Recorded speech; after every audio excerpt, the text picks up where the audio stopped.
మిర్యాలగూడ నుంచి కేవలం 8 కిలోమీటర్ దూరంలోనే ఉన్న ఈ దేవాలయానికి గొప్ప చరిత్ర ఉందని మీకు తెలుసా? ఇది 12వ శతాబ్దం నాటి గుడి. సాక్షాత్తు ఆ పరమశివుడే మనతో ఉన్నట్టు అనిపిస్తుంది ఈ గుడికెళ్తే. ఇది సోమవారం అనే ఊర్లో ఉంటది. భృగుమాలికా సోమేశ్వర దేవాలయం. భృగు అంటే ఆది ఋషి. భృగు మహర్షి చేత ప్రసిద్ధించబడింది కాబట్టి, ఆయన మాల పడడం వలన వచ్చిన దేవాలయం కాబట్టి ఈ గుడికి ఆ పేరు వచ్చిందట.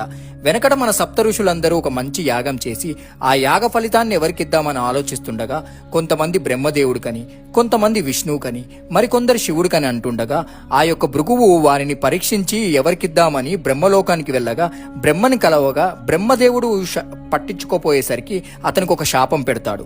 నీకు భూలోకంలో బ్రహ్మాలయాలే ఉండవని. ఆ తర్వాత శివలోకంలో శివుడు కూడా పట్టించుకోపోయేసరికి శివుడికి కూడా ఒక శాపం పెడతాడు. నీకు భూలోకంలో నీ రూపం కాకుండా లింగ రూపంలోనే పూజలు ఉంటాయని. తర్వాత విష్ణులోకం కూడా తిరిగి చివరికి శక్తిహీనుడై ఈ చోటికి వచ్చి గుట్ట మీద జపం చేసుకుని పక్కనే ఉన్న మూసీ నదిలో స్నానం చేసి జీవించేవాడట.